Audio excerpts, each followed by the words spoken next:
Have you ever wondered what the easiest way to understand a story is? Sure, you could spend some time diving into the setting, analyzing the plot, or even identifying the themes one by one. But I think the quickest way to get to the point of a narrative is to look at the antagonist. This couldn't be any more true in Dragon Ball, where characters like Piccolo, Vegeta, and Freeza exist at the center of the narrative, playing a pivotal role in the story. If you've ever wondered how Toriyama managed to go from martial arts tournaments and Dragon Ball hunts to a universal space odyssey, well, these three are largely to blame.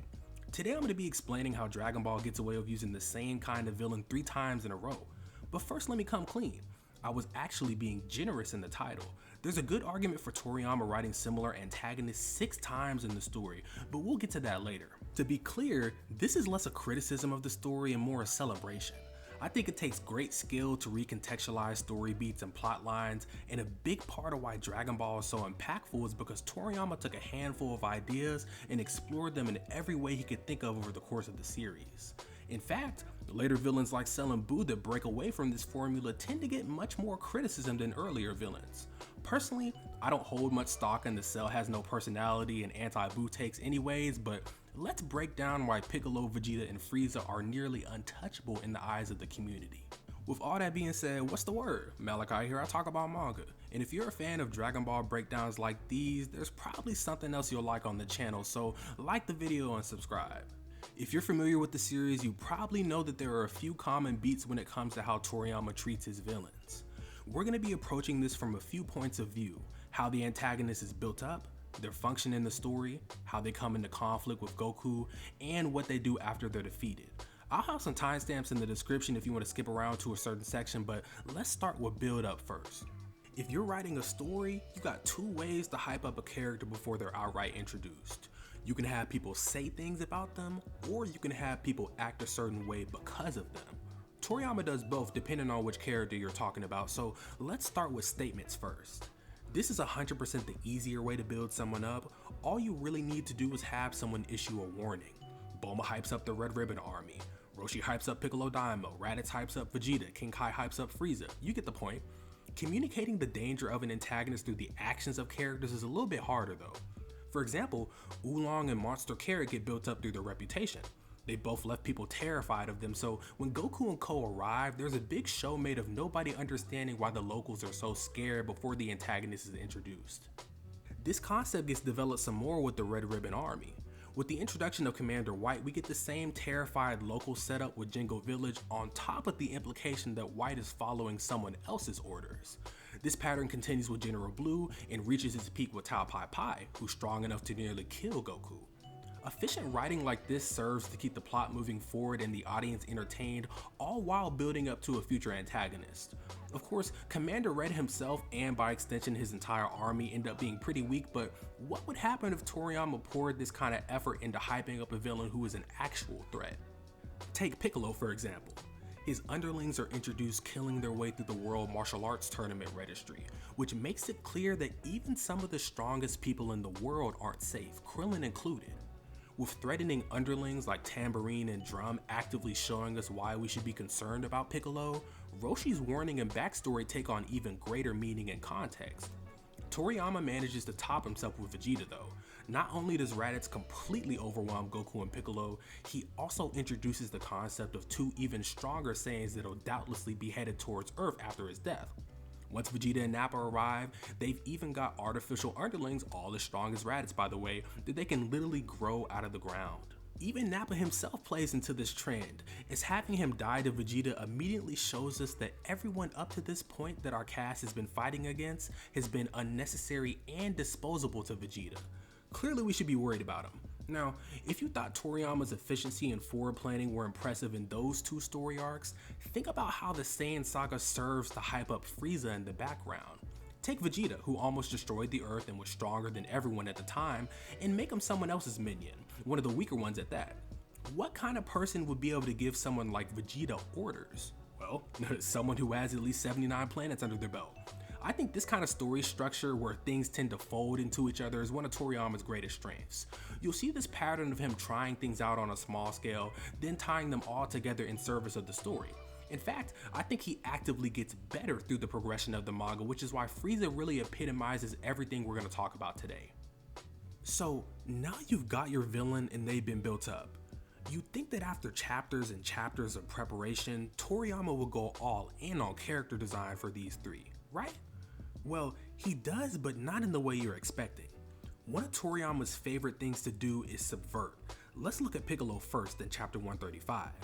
Roshi delivers some exposition on the Demon King here, and we get our first look at him immediately after. Personally, when I was reading this as a kid, I had already seen Piccolo and Z, so he looked familiar, but come on now, this is an old dried up slug.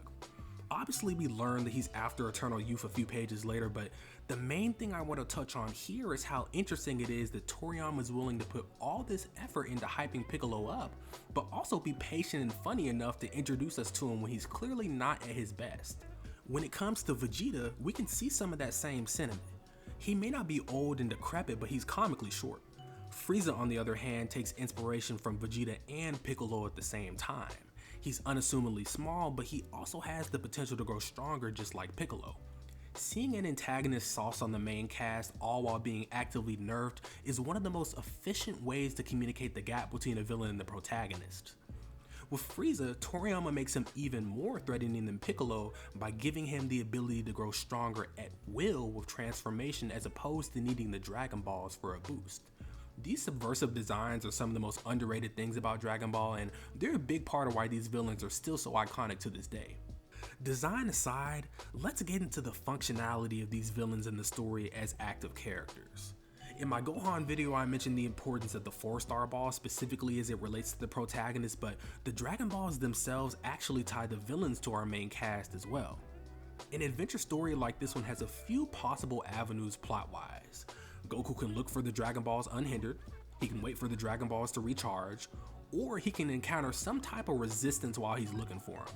These three possibilities hold space for any kind of plot imaginable. Toriyama can fill a story arc with gags by introducing an unserious villain group like the Pilaf Gang. He can write an iconic tournament arc or four, or he can write in some serious competitors for the Dragon Balls and create some good conflict. Piccolo, Vegeta, and Freeza all fall into the latter category. Piccolo, for example, actively recruits the unserious Pilaf Gang to help him pinpoint the balls in Toriyama's usual style of using old characters to usher in new ones. Vegeta comes to Earth because of the information that Raditz gets him, and even though he's definitely the least successful out of the three when it comes to the Dragon Balls, that is the reason why he comes into conflict with the cast. On top of this, Frieza pretty much has the same motivation as Vegeta. In fact, all three of these villains want the exact same wish. Are you starting to see how Toriyama gets better and better at expressing certain ideas? I think the Vegeta Frieza stretch of the story is probably the most impressive here when it comes to driving the plot, because we get Piccolo's death into the journey to Namek, which all centers around getting the Dragon Balls. Now, after these antagonists have been pitted against the main cast, there's really only one thing that can happen now. Somebody has to fight. Here we see some of the first differences between Piccolo, Frieza, and Vegeta, but they do all tie into a central idea. Goku gets put down by old Piccolo and then drinks the Ultra Divine water. After he's suffered for 6 hours, Karin gets a flash of Goku's power with a panel of the Ozaru. Goku wakes up, says he feels different, and then goes and beats Piccolo up. Personally, I think this is one of the more obvious hints towards Goku's Saiyan identity, and it sets up this precedent of Goku leaning on this power from now on. At the same time, we've also seen Goku be pretty arrogant during this arc. He ignores Roshi's order to stay put and ignores Yajirobe's obvious fear at hearing Piccolo's name. Don't take this as an indictment on Goku's mentality or anything, he really hasn't been humbled yet. Even when he does get beaten up by somebody, he always clings to life and manages to get stronger soon after. Him beating Piccolo follows this pattern as well, so we get a concerning trend of Goku's confidence climbing higher and higher, which is directly at odds with what Roshi taught him. This does kind of get resolved during the scuffle with Mr. Popo, but I think Goku's conflict with Piccolo probably demands the least amount of change from him. The Piccolo Jr. fight is even less of a challenge, with Goku single-handedly taking him down, all while planning to rescue Kami and obeying the tournament rules.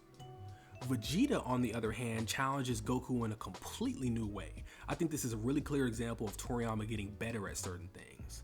We all knew that Goku was implied to have killed his grandfather, but it's during this fight that that's revealed. Here we get the beginning of the struggle between Goku's genetic identity and his actual upbringing on Earth. Of course, we see which one wins out in the end. Goku is only able to fend off Vegeta because of his friends and family, plus the help of the literal Earth and the Spirit Bomb. Of course, the fight with Freeza takes this idea and runs with it. Goku actively leans into his Saiyan heritage by becoming a Super Saiyan here, and we see him actively calm down and return to himself as the conflict comes to an end to spare Freeza. Aside from the narrative implication of these conflicts, we can also find some physical similarities when it comes to how the fights actually go. Of course, Toriyama reuses the Piccolo breaks all of Goku's limbs trope across both of the Piccolo fights. On Vegeta and Frieza's end, we get Goku overusing the Kaioken and relying on the Spirit Bomb in both fights. These core similarities basically serve to make the differences in the confrontation stand out. Think about how Goku handled Piccolo turning into a giant versus Vegeta doing the same thing. In one situation, he's perfectly calm, not even breathing hard yet, and in the other, he's on the ground admitting defeat, reeling from the Gohan reveal. I think after the Vegeta fight, nobody really expected for Frieza to die to the Spirit Bomb of all things, but the contrast between Goku getting help from Krillin and Gohan on Earth to do this, and him sending Gohan away after Krillin's death on Namek is really important as well. So now that we've talked about how these three function in the story while they're actively fighting Goku and the rest of the cast, let's address the elephant in the room. Toriyama absolutely loves to keep villains around in the story after they've been defeated. Piccolo and Vegeta are obviously famous for this, but with Frieza returning to fight in the Tournament of Power and Super, we're 3 for 3 for semi-reformed villains. Of course, Frieza is still actively evil at the moment, but I mean, so is Vegeta until the end of Z basically. If you thought Toriyama built on older ideas when it came to build up or the plot, you haven't seen anything yet. Let's talk about Oolong first. Of course, he's an example of the classic early Dragon Ball gag villain, but once he's been subdued, Bulma forces him to tag along with the threat of stomach issues. Yamcha gets introduced right after, and he goes a similar way to Oolong. Of course, he is a little bit more of a threat with Puar tagging along as an underling, and he has the strength to press a hungry Goku, but he's definitely still a gag villain with his fear of girls. After overhearing about the Dragon Balls, Yamcha follows behind the main cast, helping them out of situations with the motivation of stealing the balls once they've been gathered. Of course, Oolong and Yamcha get completely pacified by the end of the arc and are totally fine with going to the city with Bulma. Tien's up next. He's kind of like an upgraded Yamcha. He's got his magical sidekick and Chaozu, and he's strong enough to hang with Goku. Even though Tien's an antagonist, he's clearly relatively honorable in the tournament, and once Piccolo becomes a threat, he's actively fighting alongside the rest of the protagonists. Speaking of Piccolo though, the Demon King might have been too evil and established to become a good guy, but his reincarnation definitely isn't. After getting spared by Goku, Piccolo just kinda chills during the time skip, training up for a rematch. After Raditz dies, he's forced to stay in alignment with the rest of the cast because of Vegeta, but we already know he's soft-hearted. Raditz's soul didn't wander the earth, so Piccolo clearly isn't a demon anymore. By the time he's brought back to life on Namek, he's a certified protagonist. With Piccolo, it's clear that Toriyama's gotten so good at this kind of character arc that he can stretch it out over multiple story arcs, so it's no surprise that Vegeta gets the biggest example of this trend, antagonizing Goku on Earth, working as a third party on Namek, semi-cooperating with the group during the Cell Saga, and finally admitting defeat to Goku by the end of Buu. Your mileage with this kind of thing may differ depending on how much you like the bad guy to good guy pipeline, but I personally like it a lot, especially with Piccolo and Vegeta. So, with all that being said, Toriyama's adherence to these kinds of storytelling techniques really helps to keep Dragon Ball coherent. And if you want a reason for why modern Dragon Ball feels so different, this is definitely a part of it.